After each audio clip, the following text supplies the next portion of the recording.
शरणं प्रपद्ये। यत्र यत्र रघुनाथ कीर्तनं तत्र तत्र कृतमस्तकाञ्जलिं बाष्पवारि परिपूर्णलोचनं मारुतिं नमत राक्षसान्तकम्।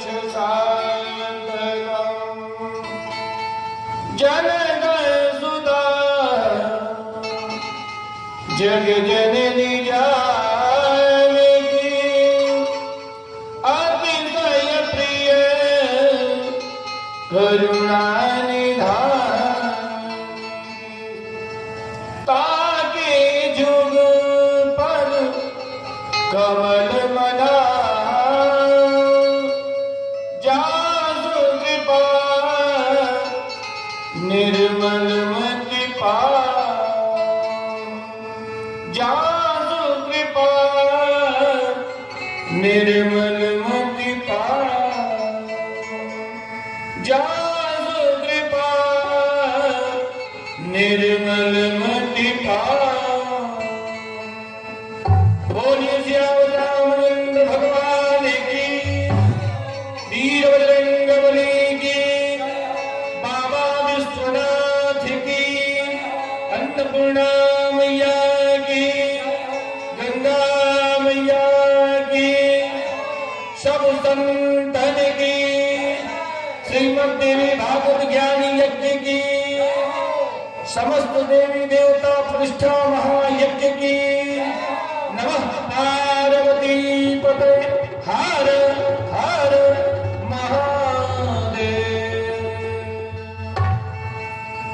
भगवान श्री सीताराम जी के जुगल चरणों में वंदन करते हुए श्री हनुमान जी महाराज के चरणों में इस दास का कोट कोट नमन। श्री गुरुदेव भगवान मालव्यास जी महाराज के चरणों में वंदन करते हुए मंच पे उपस्थित कलाकार के रूप में हमारे रामदेव जी, सत्यनारायण जी, मुकेश जी एवं मंच के कुशल कार्यभार को संभालते हुए हमारे प्रेम जी, भगवान की मंगल में कथाओं में उपस्थित समस्त धर्मांगा सज्जन माताएं बहनों, जिनके माध्यम से हम आपके बीच उपस्थित हुए ऐसे परम पूज्य परम आदरणीय श्री रामानंद शास्त्री जी महाराज एवं श्रीमती जानकी शरण शास्त्री जी, अभी अभी जिनकी आप कथा सुन रहे थे हमारे लघु भ्राता श्री कृष्णानंद शास्त्री जी महाराज, बहुत ही सुंदर ढंग से आपको अहिरावण बहनों की कथा और भगवान श्री राम की रक्षा, जो दुनिया की रक्षा करता है उसकी रक्षा श्री हनुमान जी महाराज ने, तो इसकी कथा बहुत ही सुंदर ढंग से आप श्रवण कर रहे थे। आए और आपके बीच कल से ज्योति जी भी पधारी हैं और हमारे छोटे सरकार भी आए हैं। तो आए आपके बीच कथा मैंने सती चरित्र से लेकर के और पार्वती जी का प्रसंग सुनाने का, लेकिन कल पार्वती जी का विवाह देवी जी के माध्यम से हो। तो आए हम उस कथा को और आगे बढ़ाते हुए, क्योंकि पुनरावृत्ति ना किया जाए, उस कथा को फिर आगे बढ़ाएं। उसके पहले आप सभी लोग ताली बजाते हुए, मंद मंद मुस्कुराते हुए, यही एक ऐसी जगह है जहां रोता हुआ व्यक्ति भी आता है तो हंसता हुआ जाता है। इसलिए सभी लोग बोले, कहना क्या है, श्री राम जय राम जय जय राम, श्री राम जय राम जय जय राम।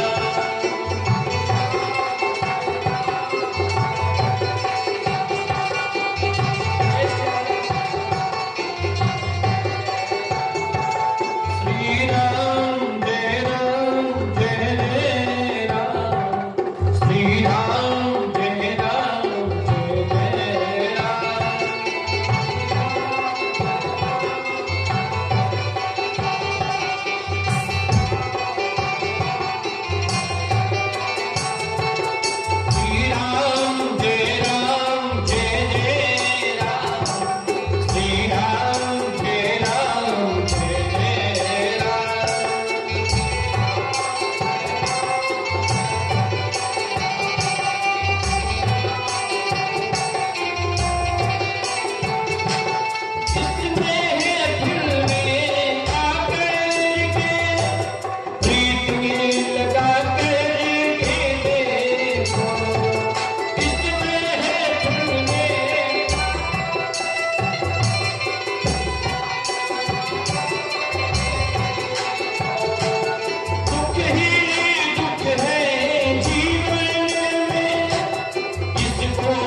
आवाज नहीं आई, नहीं बोले।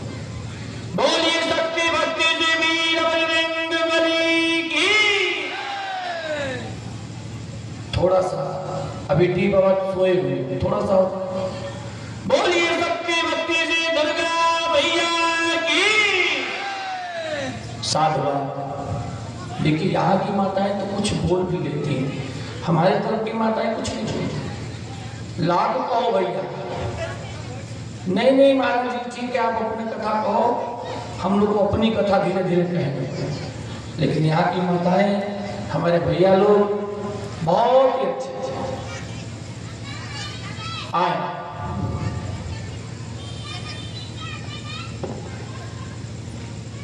मैया पार्वती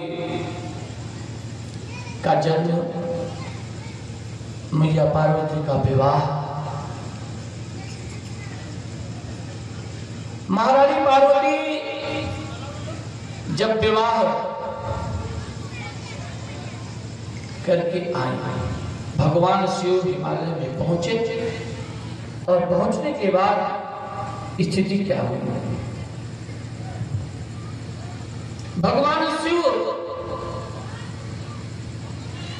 एक वट वृक्ष के नीचे पहुंचते हैं। यहीं से कथा का प्रारंभ करते हैं। भगवान शिव वट वृक्ष के नीचे पहुंचते हैं और वहां पहुंचने के बाद आसन लगा के बैठ जाते हैं और ऊपर नीचे देखते हैं। देखने के बाद उनके नेत्रों से अश्रुपात होने लगता है। यही दृश्य है। भगवान शिव बट वृक्ष के नीचे बैठ गए, मैया पार्वती जी बगल में बैठी हैं, बाम में बैठी हैं। भगवान शिव के नेत्रों से अनायास जल निकल रहे हैं। मैया पार्वती ने पूछा, स्वामी आपके नेत्रों से जल अश्रुपात क्यों, क्या बात है? भगवान शिव ने कहा, पार्वती ओ दिन तुम्हें याद नहीं होगा, मुझे याद है। यही बट का वृक्ष है जहां हमारा तुम्हारा वियोग हुआ था। मैया पार्वती ने कहा, प्रभु मुझे वो दिन भी याद है और आज मैं इस वट वृक्ष के नीचे बैठी हूं, वो भी आज याद आ रहा है। भगवान शिव ने कहा, पार्वती अब आगे मैं क्या बताऊं? मैया पार्वती ने कहा, प्रभु आपको कुछ बताना नहीं है, अब तो मुझे आपसे कुछ पूछना है। और वहां पे लिखा है कुछ पूछना है, लिखा कुछ पूछना है। क्या पूछना है? मैया पार्वती ने कहा, प्रभु बस यही पूछना है कि वो दिन भी था, मुझे वो भी बात याद है। कौन सी बात? जिस कथा को सुनने के लिए हम आप दोनों कुंभ ऋषि के आश्रम में गए थे। भगवान की मंगलमयी कथा श्रवण करने से व्यक्ति का मोह जो व्यक्ति के हृदय में होता है, उसकी मोह की निवृत्ति हो जाती है, भ्रम समाप्त हो जाता है। लेकिन वो कौन सी कथा थी जिसको सुन करके मेरे मन में भगवान के प्रति भ्रम हो गया? आज वही प्रश्न आपसे मैं पूछना चाहता हूं। कभी कुछ चूड़ामणि गोस्वामी तुलसीदास जी महाराज चित्र खींचते हैं। प्रथम सुकार कहबो विचारी,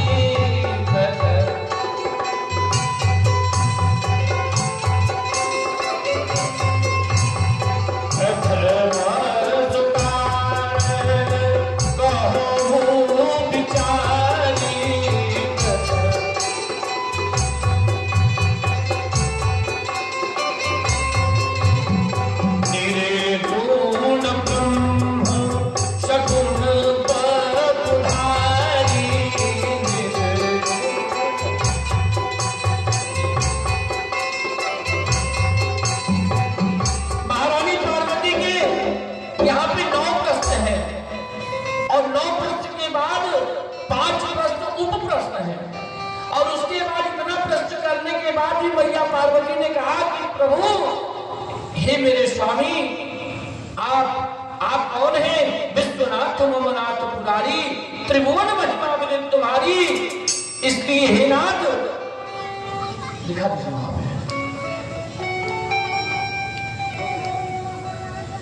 त्रिभुवन महिमा विदित तुम्हारी। हे प्रभु, जो मैं नहीं जानती हूं। 9 प्रश्न मुख्य है, 5 उसमें उप प्रश्न है, और उसके बाद भी कह दिया कि जो मैं नहीं जानती हूं उसका भी आप मुझे बताने की कृपा करें। पहला प्रश्न क्या है? प्रथम सुकारण कहो विचारी। विचारी शब्द है निर्गुण ब्रह्म सगुण तत्वधारी। हम अपने गुरुदेव के पास या आप अपने गुरुदेव के पास जाएं और किसी प्रश्न को लेकर के जाएं और उस प्रश्न को करने के बाद कहें कि आप इस प्रश्न का उत्तर विचार करके दीजिएगा, कहीं गलत ना हो जाए।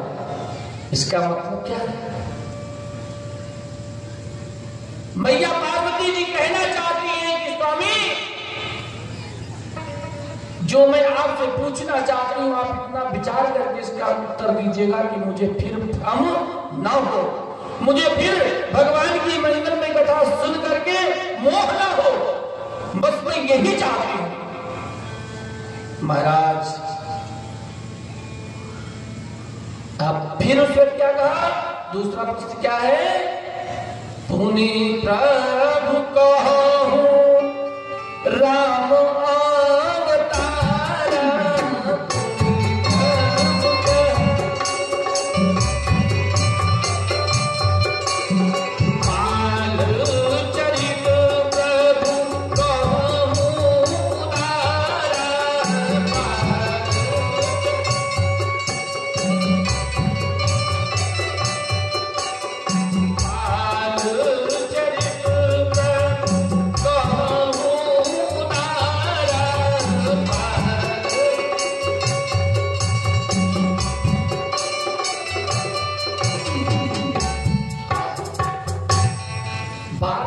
प्रभु कहूं उदारा। तो यहाँ निर्गुण ब्रह्म सगुण गुणधारी संक्षिप्त में चर्चा करते हुए आपके बीच हम आज भगवान राम, क्योंकि महारानी पार्वती के प्रश्न है, निर्गुण निर्विकार ब्रह्म कैसे हुए, सगुण रूप में कैसे आए, तो ये मनु प्रसंग की चर्चा है। मानव सृष्टि के संस्थापक मनु जी महाराज 23,000 वर्ष तपस्या करने के बाद भगवान से प्रार्थना की। भगवान प्रकट हुए, जगत नियंता जगदाधार भगवान श्री राम प्रकट हुए और उन्होंने कहा जो मांगना हो मांग लो। तो मनु जी ने कहा ठाकुर बस मैं यही चाहता हूं, चाहो तुम्हें समान सब। आज अगर मनु जी महाराज ने भगवान श्री राम को सगुण रूप में नहीं लाया होता तो हम आप सब कथा नहीं सुनते। 23,000 वर्ष तपस्या करने के बाद 14,000 वर्ष तपस्या तो मां पार्वती ने किया है। उल्लेख 23,000 वर्ष तपस्या जो है तो हमारे मनु जी महाराज ने, भगवान मनु शत्रुपा दोनों, पति पत्नी दोनों, लंबी कथा हो जाएगी, हमको उधर नहीं जाना है, आगे बढ़ना है।